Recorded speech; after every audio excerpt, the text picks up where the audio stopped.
Bonsoir et merci de nous rejoindre pour ce temps d'information sur RTI2, la chaîne plus proche de vous. Au sommaire de cette édition, pour la sécurité routière en Côte d'Ivoire, des réformes ont été mises en place par le gouvernement ivoirien. Et puis au Burkina Faso, des tirs entendus depuis ce matin, il y a eu plus de peur que de mal. La situation est sous contrôle. Le président de la transition, Paul-Henri Damiba, se porte bien. Encore merci à vous de nous suivre sur RTI2. Très bonne nouvelle pour les acteurs du secteur agricole. Le prix Bourchamp du kilogramme du cacao et celui du café pour la campagne café-cacao 2022-2023 ont été dévoilés par le vice-président ivoirien Antiemoko Koné-Méliet ce vendredi 30 septembre à l'ouverture de la 8e édition des Journées nationales du café et du cacao à Abidjan. Et le prix du cacao est fixé à 900 francs CFA le kilogramme, soit une hausse de 75 francs CFA par rapport à celui de la campagne précédente, qui était de 824 francs CFA. Le prix du kilogramme du café a été quant à lui fixé à 750 francs CFA contre 700 francs CFA, soit une hausse de 50 francs CFA. Et nous continuons avec les bonnes nouvelles dans ce temps d'information pour la sécurité routière et en vue de lutter contre l'incivisme au volant et réduire les accidents de la route. Le gouvernement ivoirien, à travers le ministère des Transports, a mis en place une réforme. Il s'agit ici de la réforme du permis de conduire qui prend en compte plusieurs aspects, dont le permis à points, un permis qui suscite donc des réactions au sein des acteurs du transport et des auto-écoles. Les précisions de Georgette Ido Fofana.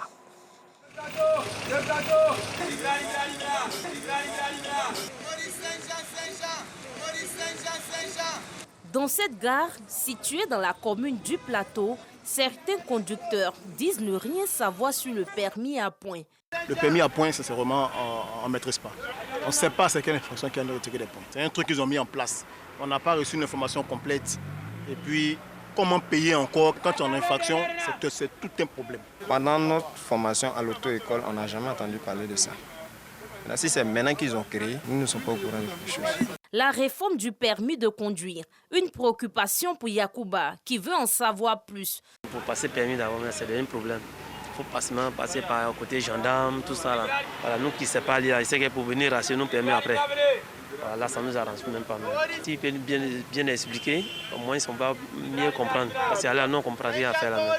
Instaurée depuis quelques mois, la réforme du permis de conduire prend en compte, entre autres, le système d'évaluation des candidats à l'examen du code et de la conduite, le CACR, certificat d'aptitude de conducteur routier et le permis à points. Cette réforme, saluée par l'UNAICI, Union nationale des auto-écoles de Côte d'Ivoire, à l'occasion de son assemblée générale.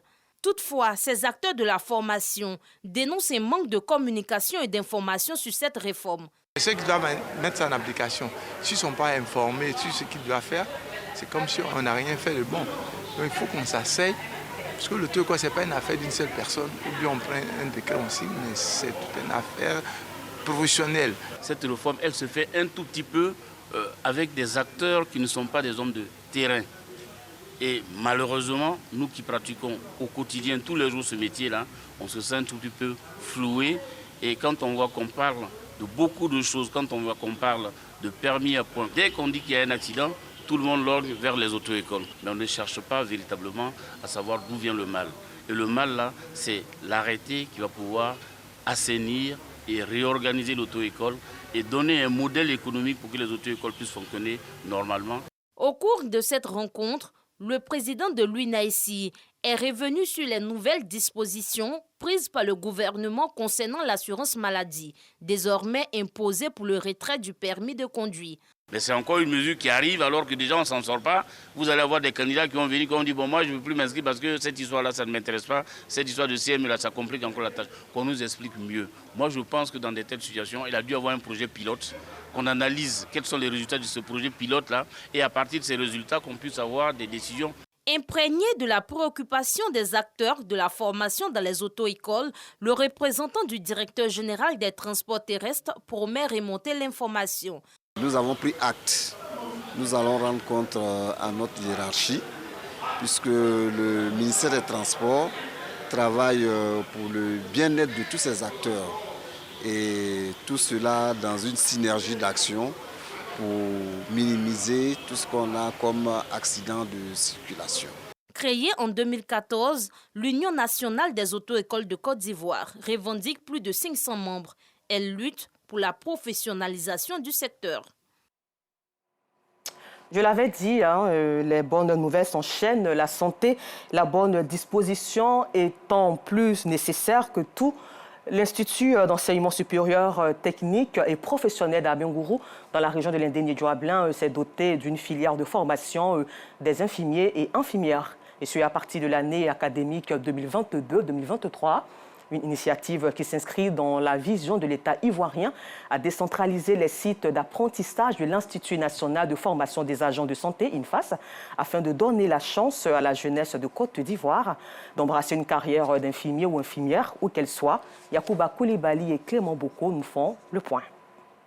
Abangourou, chef-lieu de département de la région de l'Indénié-Djoablin à l'est de la Côte d'Ivoire. Les jeunes de cette localité peuvent se former sur place dans les métiers de la santé. Un établissement ouvre les filières de formation d'infirmiers et d'infirmières. C'est la concrétisation d'un rêve pour certains élèves.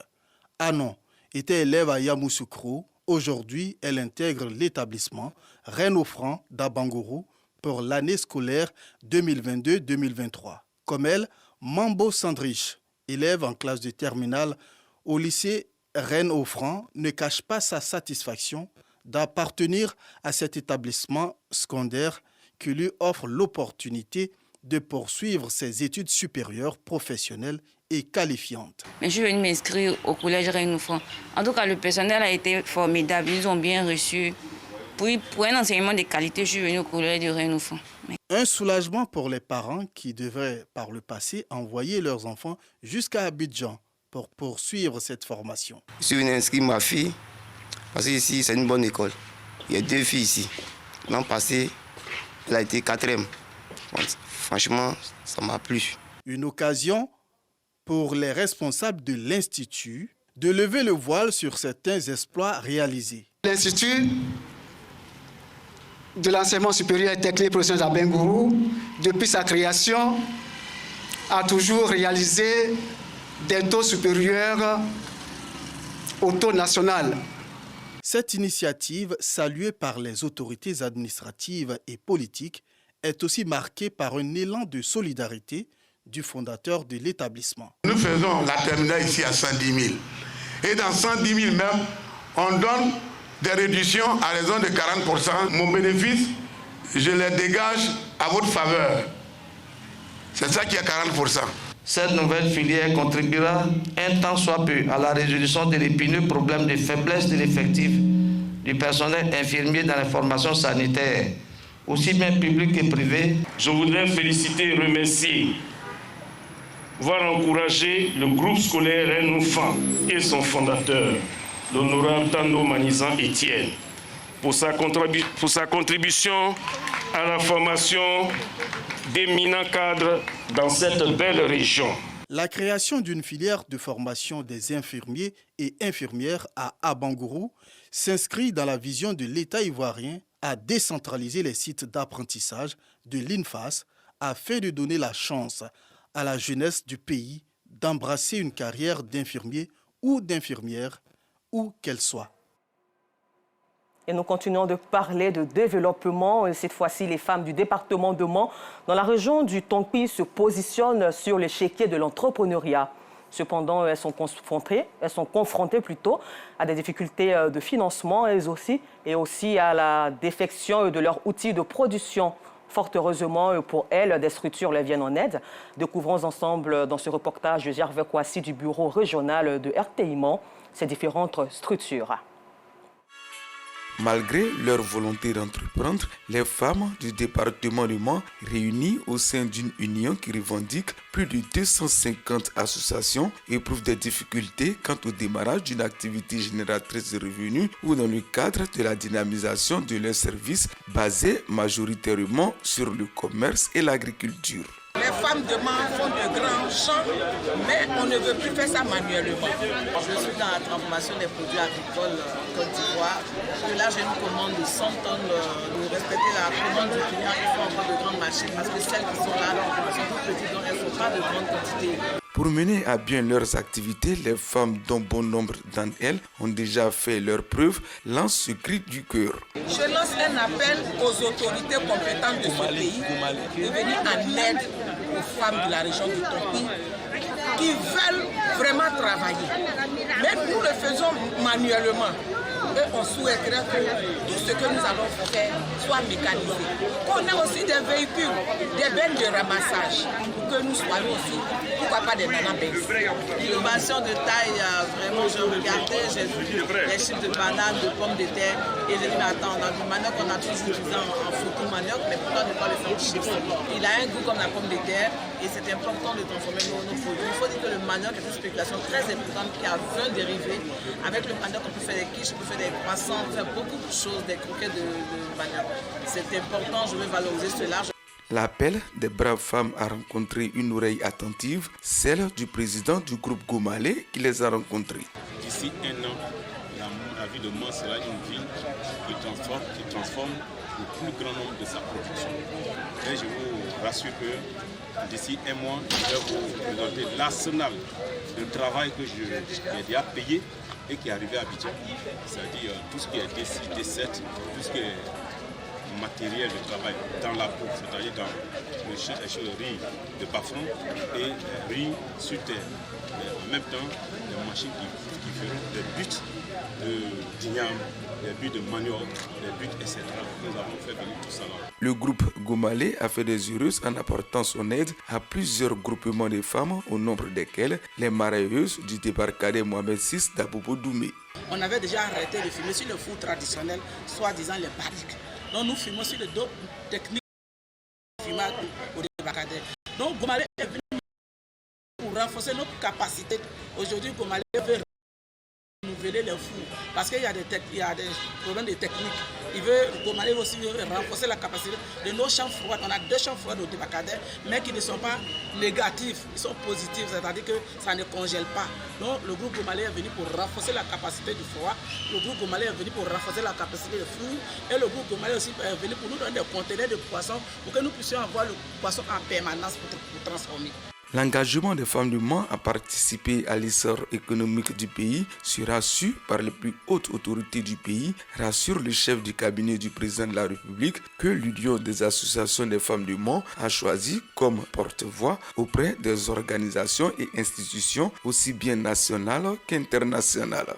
Le président de la République développe une vision qui est simple, la Côte d'Ivoire solidaire. Et la solidarité dont il parle, c'est de faire en sorte que chaque Ivoirien vive heureux. C'est donc faire la promotion du bien-être social.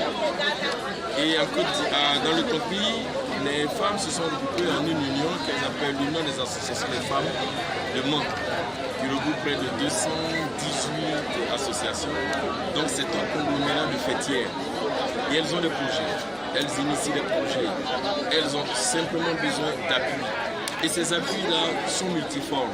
Et j'ai dit que je me mettrai à leur côté, mais avec tous ces cadres-là qui les accompagnent, de sorte à ce qu'elles puissent réussir leur projet. Ici, dans le département du Mans, les femmes entendent jouer les premiers rôles dans l'essor économique, la consolidation de la paix et pourquoi pas dans l'arène politique, nous ont-elles confié. Vive donc l'autonomisation de la femme ivoirienne. Retour à Abidjan où les férus du cinéma se sont réunis pour la première diffusion publique de la web-série Romance Amitié 2.0. La société de production de cette web-série a organisé tout récemment une projection privée dans un complexe hôtelier. La web-série Romance Amitié 2.0 revisite l'amitié au féminin tout en rappelant son importance. Georgette Ido Fofana. C'est l'histoire de 5 jeunes femmes liées par une étroite amitié dans la ville d'Abidjan, capitale économique de la Côte d'Ivoire. Cette étroite liaison amicale qui relie ces jeunes femmes doit faire face à une tempête dont les prémices apparaissent à l'annonce du mariage d'Elodie, l'une d'entre elles. L'amitié d'Elodie, Alexis, Mariam, Lise et Kamen résistera-t-elle? La web-série Amitié 2.0 nous en dira plus. Nous avons assisté à la projection privée de la mini-web-série Amitié 2.0, une série qui parle de l'amitié, qui décrit les différentes facettes de l'amitié, les mauvaises comme les bonnes. Amitié 2.0, cette web-série au goût de la romance, est une production de O-Movie. Elle fait un clin d'œil à l'amitié féminine, une amitié parfois ornée de rivalité et d'hypocrisie. Ce que je veux passer comme message dans cette série, c'est de dire que l'amitié est sacrée. L'amitié est sacrée, malheureusement, aujourd'hui, je dirais qu'on l'a vulgarisé. L'amitié est un don de Dieu et on devrait en prendre soin. Amitié 2.0 est composée de 14 épisodes. Cette projection privée de la web-série se veut un appel à d'éventuels partenariats. En sport, le grand maître Coulibaly Siaka Minaya a reçu sa ceinture noire 9e dan par l'Académie mondiale du taekwondo. La cérémonie solennelle de remise de diplôme s'est déroulée en présence de plusieurs personnalités du monde sportif et politique, dont les ministres Claude Daoupoulin et Kobenon Kwasi Adjoumani, au siège du Siakado à la Riviera Faya, Mouyabi Diabaté et Jean-Siver Esso du service des sports. Le grand maître Coulibaly Siaka Minaya a franchi un autre cap dans son ascension au niveau du taekwondo mondial le mercredi 28 septembre 2022. Cet homme qui fait aujourd'hui la fierté de la Côte d'Ivoire et du continent africain a reçu son diplôme de ceinture noire 9e dan de la part de l'Académie mondiale du taekwondo Kukiwon. Je dis de rendre gloire à Dieu. Je ne suis qu'une petite marionnette à travers laquelle Dieu se manifeste. L'homme n'est rien, l'homme n'a rien, l'homme ne peut rien. C'est Dieu qui se manifeste en ma personne. Je vous remercie. Cette promotion couronne toutes les inlassables contributions de cet érudit du taekwondo dans sa quête de promotion et de développement de l'art martial d'origine coréenne. Tous ceux qui veulent servir le taekwondo et qui se battent pour cela, c'est bien, c'est noble, ont un repère. Il faut de l'humilité, de l'engagement et surtout de la volonté de servir et de laisser les valeurs aux générations futures. Heureux es-tu, maître 9e dan de taekwondo. Au regard de la progression professionnelle régulière qu'il a connue, ainsi que la décoration de commandeur qu'il a obtenue dans l'ordre du mérite agricole, j'ai pu également vous dire que Siaka Minaya fait partie des meilleurs de sa génération. Le grand maître Coulibaly Siaka Minaya est ainsi le premier Africain à bénéficier d'une telle reconnaissance venant de la haute fer du Kukiwon, dirigé par le grand maître Kim Young-tae, ceinture noire 9e dan, précurseur du taekwondo en Côte d'Ivoire. En religion, les fidèles chrétiens de l'Église du christianisme céleste ont encore prié pour la paix, la cohésion sociale et le développement de la Côte d'Ivoire. Et lors de la célébration de ses 75 ans d'existence, cette cérémonie religieuse s'est tenue dans la commune de Port-Boué, au quartier Adjoufou, dans la paroisse Saint-Samuel. Clément Boko a participé à cette prière. Chants, danse, prière et louanges à la paroisse Saint-Samuel d'Adjoufou, dans la commune de Port-Boué. Nous sommes à la célébration du 75e anniversaire de l'Église du christianisme céleste.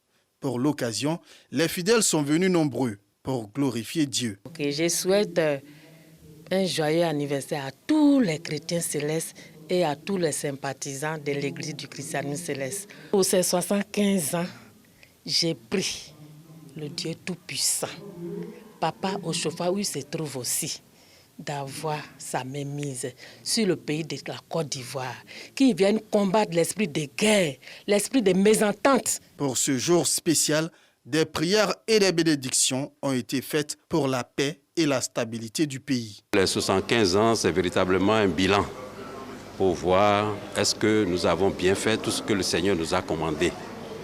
On a prié dans ce sens-là, que Dieu nous accorde la paix, la longévité, l'union, l'amour, l'entente, la compréhension. Cette célébration a été l'occasion de prier pour l'unification de tous les membres qui se réclament de l'Église du christianisme céleste.